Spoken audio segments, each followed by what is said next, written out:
అదొకసారి మాట్లాడుకుందాం మనం. ఎందుకు స్టార్టింగ్లో ఈ మాట చెప్పిన, వాళ్ళ కర్మ క్లోజ్ అవ్వకపోతే ఈ హాల్కి రారు అని చెప్పింది. ఎందుకంటే ఇప్పుడు మీకు క్లారిటీ వస్తుంది. మీరందరూ అదృష్టవంతులు, భగవంతుడి ప్రసాదాలు. మీరు తప్ప ఇంకెవరు సక్సెస్ అవుతారు? మీరు కష్టపడకపోతే ఇంకెవరు కష్టపడతారు? మీకు రిజల్ట్ రాకపోతే ఇంకెవరికి రిజల్ట్ వస్తుంది? 100% ఇక్కడ కూర్చున్న ప్రతి ఒక్కరూ 2025 డిసెంబర్లో మీ సొంత కార్లలో ₹1,00,000 ఇన్కమ్లలో మీరు తిరుగుతారు. 100% మీతో అయిపోతుంది. ఎందుకంటే మాతో అయింది. ఏదో గాలికి పోయే మాటలు కావాలి, మాతో అయింది. అవి చేసి మీతో షేర్ చేసుకుంటున్నాము ఆ మాటలు. సో ఒక తల్లి తండ్రి ఉన్నారు. సో వారికి ఒక పాప ఉన్నది, ఒకే సంతానం, ఒక ఆడబిడ్డ. సో కుటుంబం హ్యాపీగా, డబ్బులు ఉన్నాయి బీభత్సంగా, ఒకే పాప, పెద్ద ఇల్లు. లైఫ్ ఎట్లుంటుంది? సూపర్ ఉంటుంది, ఎక్సలెంట్ ఉంటుంది. సో అయిపోయింది, ఆ పాప పెరిగింది, పెద్దది అయిపోయింది, ఎడ్యుకేషన్ అయిపోయింది, అంతా అయిపోయిన తర్వాత మరి ఎప్పుడో ఒకప్పుడైతే ఒక అయ్యే ఇంటికి అయితే పంపించాలా లేదా? మ్యారేజ్ అనేది రావాలా లేదా? సో నాకు కూడా ఇద్దరు పాపలు రీసెంట్గా జస్ట్ 12-13 days అవుతుంది ఒక పాప, చిన్న పాప. సో ఒక ఇంటికి ఇచ్చేయాల్సిందే. కానీ ప్రతి ఒక్క తండ్రి ఏం ఆలోచిస్తాడు? నా కూతుర్ని నాకంటే పెద్దవాడికి, నాకంటే ఎక్కువ ధనవంతుడికి, నాకంటే ఎక్కువ గొప్పోడికి ఇవ్వాలి అని అంటారు. Yes sir no? అట్లా ఆలోచించకపోతే తండ్రి గారు. Yes sir no? సో కాబట్టి ఆలోచించి తిరిగి ఒక గొప్ప సంబంధం తీసుకొచ్చి ఆ అమ్మాయికి పెళ్లి చేసింది రంగ వైభవంగా. సో పెళ్ళయింది, 6 months బాగున్నారు, 1 year బాగున్నారు, అంత బాగుంది. కానీ ఆ 1.5 yearలో వాళ్ళ బిజినెస్ అంతా కంప్లీట్గా లాస్ అయిపోయి, డ్యామేజ్ అయిపోయి, 100 కోట్లకు పడగలెత్తిన వాళ్ళు రెంటెడ్ హోమ్లో ఉండాల్సిన పరిస్థితికి వచ్చేసినారు.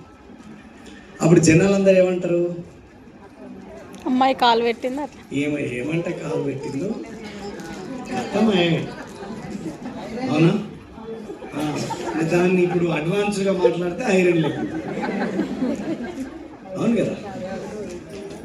సో రకరకాలుగా మాట్లాడుకున్నారు. కానీ ఆ ఫ్యామిలీ మెచ్యూర్డ్ ఫ్యామిలీ, వాళ్ళు చాలా వెల్ సెటిల్డ్, చాలా మెచ్యూర్డ్గా ఆలోచించే వ్యక్తులు. కాబట్టి అవన్నీ లేవు, అవన్నీ ఆలోచించుకోలేదు. వాళ్ళంతా జాలీగా హ్యాపీగా ఉన్నారు. అరే పర్లేదు, వస్తుంది పోతుంది, గానే ఉంది అని చెప్పేసి వాళ్ళు హ్యాపీగా ఉన్నారు. కానీ అమ్మాయి వాళ్ళ తల్లికి అసలు ప్రాణం అనుకుంటారా? నా బిడ్డ అసలు కాళ్ళు కింద నేలపైన పెట్టి బతకలే, దానికి ఏం తెలీదు. అట్లాంటప్పుడు అది అక్కడ ఇబ్బంది పడుతుంటే నువ్వు ఎందుకు ఇట్లా నిమ్మకు నీరెత్తినట్లున్నావు? ఏం చేసుకుంటావు? ఈ ఆస్తి నెత్తినేసుకొని పోతావా? మన ఆస్తి మొత్తం మన పిల్లకి ఇచ్చేద్దాం పదా అని హస్బెండ్తో లొల్లు పెట్టుకుంటుంటే హస్బెండ్ ఏం చెప్పిండంటే, ఓరే పిచ్చిదానా, నువ్వు ఊకే ఒత్తుకోకు. ఒక్కొక్కటి జీవితంలో ఒక కర్మ ఫలం ఉంటుంది, అది ఆడు అనుభవించాల్సిందే. ఏ జీవితంలో అయినా మొదట కష్టాల పాలైనోడు తర్వాత సుఖపడతాడు, మొదట సుఖపడినోడు తర్వాత కష్టాల పాలై సుఖంలోకి రాగలుగుతాడు. నువ్వేం టెన్షన్ పడకు, నువ్వు ఆలోచించకు. వాళ్ళ లైఫ్ వాళ్ళకి తెలుసు.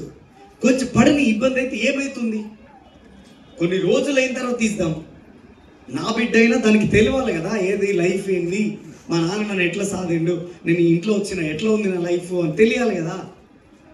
ఏమవుతావు, ఎందుకు అంత ప్రెషర్ అవుతున్నావు అని చెప్పి ఆ అమ్మ నోరు ముప్పించేసిన.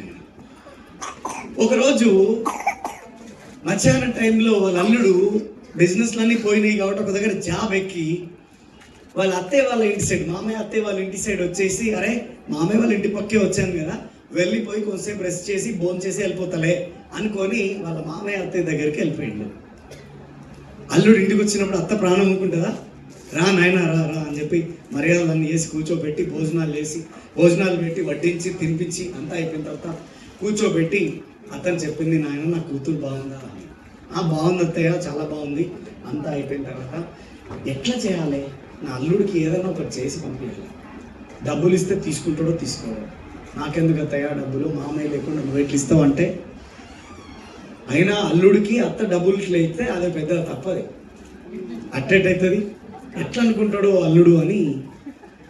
అల్లుడు అంటే చెప్పత్తయ్య అంటే నా కూతురికి లడ్డూలు అంటే చాలా ఇష్టం నాయన, కొన్ని లడ్డూలు తయారు చేసి ఇస్తా, తీసుకువెళ్ళి నా కూతురికి ఇయ్యయ్యా, నా కూతురికి మాత్రమే ఇవ్వాలి అని చెప్పి మాట తీసుకుంటాం. ఎవరో నవ్వుతుంది, తప్పు చెప్పింది ఆమె కాక. సరే పోనీ, అయితే నా కూతురికి ఇయ్యయ్యా లడ్డులు అని చెప్పేసింది. సరే అయితే ఇవ్వండి తీసుకుపోయి ఇస్తాను. సరే అని లోపలికి వెళ్ళిపోయి ఇంట్లో ఉన్న లడ్డూల్ని చిరిమి అందులో గోల్డ్ కాయిన్స్ ఉంటాయి కదా, గోల్డ్ కాయిన్స్ లడ్డులో పెట్టి ముద్దలు చుట్టేసి ఆ బాక్స్లో పెట్టి అల్లుడి చేతికిచ్చింది. మర్చిపోకుండా నా కూతురికే ఇయ్యయ్యా అని చెప్పింది. సరే అత్తయ్య అని చెప్పి కవర్ తీసుకొని కిందికి వెళ్ళిపోయిండు, బస్ స్టాండ్ దగ్గరికి వెళ్ళిపోయిండు. వెళ్ళిపోయి బస్ ఎక్కి టికెట్ కొడదామని చూస్తే జోబులో ఉన్న చిల్లర కూడా పడిపోయింది. టికెట్ కూడా డబ్బులు లేవు కాబట్టి బస్ దిగేసింది. ఏం చేయాలి ఇప్పుడు, ఇంటికి ఎట్లా పోవాలి?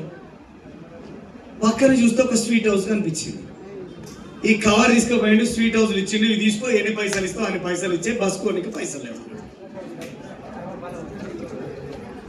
వాడు స్వీట్ బాక్స్ ఓపెన్ చేసిండు, చూసిండు, చలో ఆ బాక్స్ లోపలేరా, చలో 500 తీసుకో అని అందరు ఇచ్చిండు.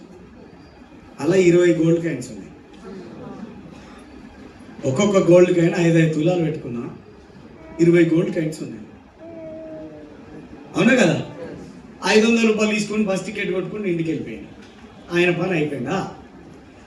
ఈ హస్బెండ్, ఈ భార్య ఎప్పుడు భర్తని ముఖానికి పీసోడా, ఓ లడ్డు దేవు, ఓ స్వీటు దేవు, ఎప్పుడన్నా నీ ముఖానికి తెచ్చిన పాపాన ఓలే, ఇన్ని పైసలు ఉంటే ఏం సగదనం ఉన్నాయి. భర్త ఎంత సంపాదించినా ఆ భార్యకి ఇచ్చే ఆ స్వీటు ఏదో ఇస్తే ఆ తృప్తి ఉంటుంది, లేకపోతే ఉండదు. సో ఇప్పుడు మేము కూడా అదే చేసాం అట్లా. సో ఎన్ని పైసలు మేము లేము కదా, సో కాబట్టి ఆ లొల్లి నడుస్తుంటుంది కామన్గా. అయితే సరే అని చెప్పి మా భార్య ఎప్పుడు ఈ లొల్లి చేస్తుందని కారు ఆపుకొని అదే స్వీట్ హౌస్ షాప్కి వెళ్ళి, బాబు 2 కిలోల స్వీట్ ఇయ్యి అని చెప్పిండు. బొందిలడ్డి, మా భార్య బొందిలడ్డి అంటే ఇష్టం అంటే ఆయన అదే కవర్ తీసుకుని చేతిలో పెట్టాడు. ఆ కవర్ తీసుకొని ఇంట్లోకి వచ్చి లోపలికి వెళ్ళిపోయి, ఏ అమ్మాయి అంటే అమ్మ ఏం వచ్చింది, ఇగో లడ్డు తిను అన్నాడు. ఈ కవర్ ఇచ్చేవరకు ఆమె కంగు తిన్నది. ఒరే ఈ లడ్డు ఇంత ముందుకు నేను మా అల్లుడికి ఇచ్చి పంపించిన, ఇది తీసుకొస్తుండే, ఏం జరిగింది అని, ఇది నిజమా కాదా, కవర్లు ఉన్నాయా లోపల తీసుకుపోయి కిచెన్లోకి పోయి లడ్డు పగలు కొట్టి చూస్తే ఆ గోల్డ్ బిస్కెట్స్ అలా వెంటనే బయట వచ్చి హస్బెండ్ దగ్గర కాళ్ళ మీద పడి, సారీ అండి క్షమించండి అంటే, ఎందుకు ఏమైంది అంటే, అసలు ఇందాక అల్లుడు ఇంటికి వచ్చిండు, అల్లుడు భోజనం పెట్టిన తర్వాత ఎలా అయినా నా కూతురికి ఖర్చులకు ఉన్నాయో లేవో, డబ్బులు ఇస్తే అల్లుడు తీసుకుపోవడం అని గోల్డ్ బిస్కెట్స్ అన్ని లడ్డులో పెట్టి 20 లడ్డూలు చుట్టూ ఇచ్చేసిన. పోయేటప్పుడు అల్లుడు తీసుకుపోయిన కవర్ని వచ్చేటప్పుడు నువ్వు తీసుకొని వచ్చినావు, నాకు అర్థం కాలే, మా ఇంటి పని చేస్తాను. అప్పుడు ఆయన చెప్పిండు, చూసినవానే పిచ్చిదానా, ఇది కర్మఫలం, ఇది కర్మఫలం, కర్మఫలంని ఎవరు తప్పించుకోలేదు.